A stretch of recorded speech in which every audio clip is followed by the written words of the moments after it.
Hello everyone, I'm back with another tutorial, and this one is going to deal more specifically with the long transfer section that's going to run through your site and how we can go about projecting information from our site plans that we detailed out in a little bit more detail in previous tutorial and bring that up to the section cut line.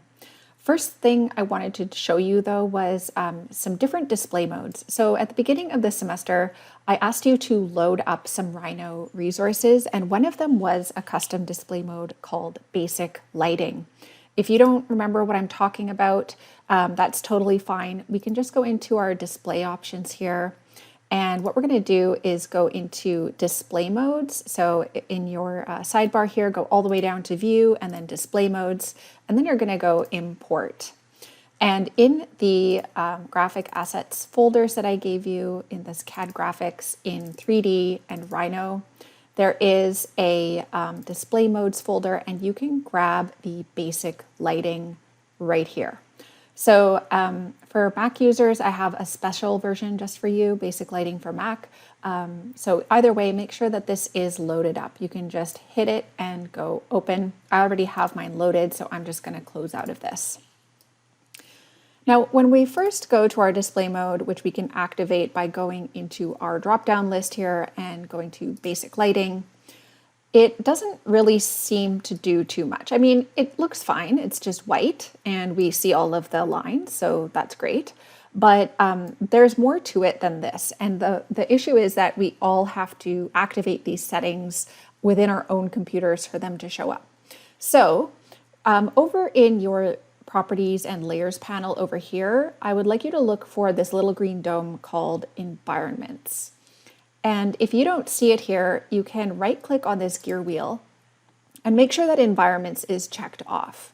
And if you still don't see it, then over in your menu over here, under the render tools here, you should see this in Toggle Environments panel. So either way, go to the Environments panel, and I would like you to click on this plus arrow. Now, by default, there is this studio environment included. We're going to add a new one, and we're just going to go import from environment library.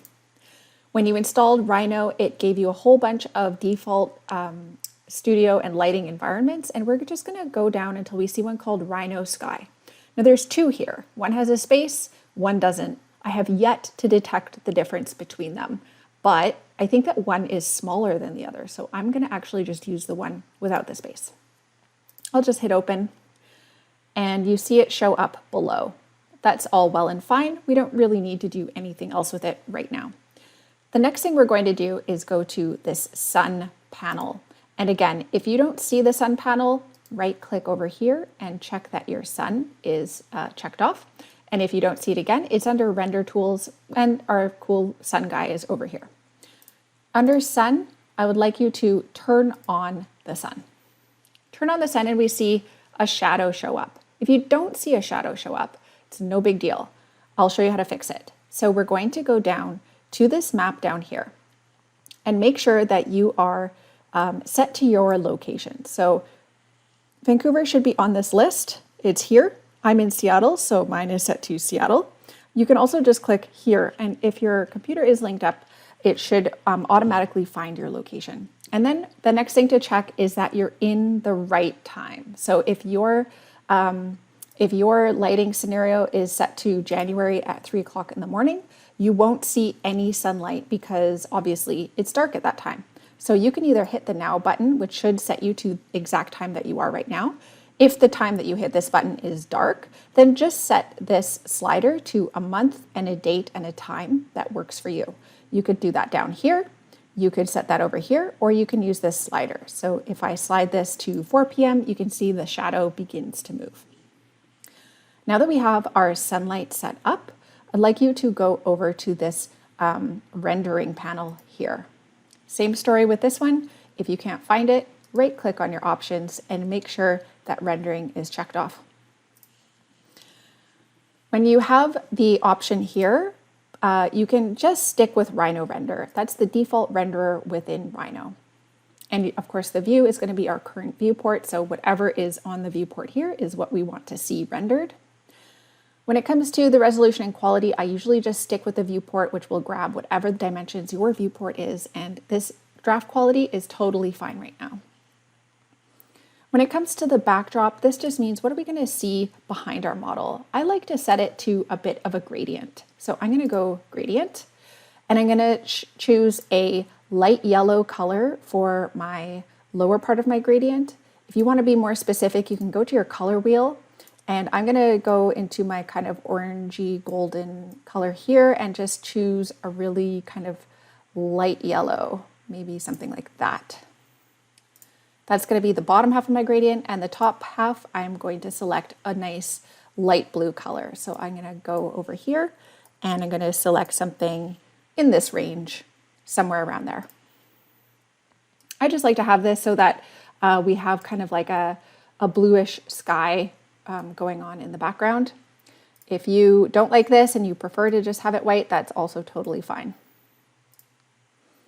All right, now the next thing we're going to do is make sure ground plane is checked off. If ground plane isn't checked off, then you're just going to end up with a object floating in space, which can be fine. But usually we like to have a ground plane so that our shadow has something to set itself onto. So this is going to create an imaginary ground plane underneath our model. And you can just uncheck this. We're not going to have any reflections, so we don't need to have a custom environment.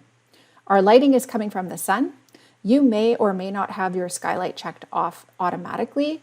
Go ahead and check it on. So we have a skylight, and then what we're going to do is use this drop down to select our Rhino sky, which is the environment that we loaded previously. So I'm going to set this to Rhino sky, and you see now we have some more articulation in our ground plane. Now this isn't just a white surface anymore. We see some shading and shadows, and that is the sky color being cast down onto this surface material. So everything else you should be able to just leave the way it is. You shouldn't have to change any of the defaults, and that's all you need to do. I just wanted to show you this as a display mode because it's a little bit easier to work with than, for example, the rendered mode, which if you have your skylight and your environment turned on, will give you something that looks like this, but you won't really be able to see your line work unless you change the color. And then there's a few other display modes that we could use in Rhino. There's Arctic, which just shows up as white. And again, the line colors are set to whatever color they are in your layers panel. And then there's Raytrace, which is actually rendered view, but it renders it out actively while you're in the model. So this is a more time-consumptive thing. I wouldn't recommend putting your render display mode to that. And in ghosted view, it's great, but it is a little bit reflective. So sometimes, depending on your working environment, it can be difficult to see depending on where the light is coming from. So for example, I find it difficult to read the model when the light is overhead like this. So my preference is to work with my basic lighting.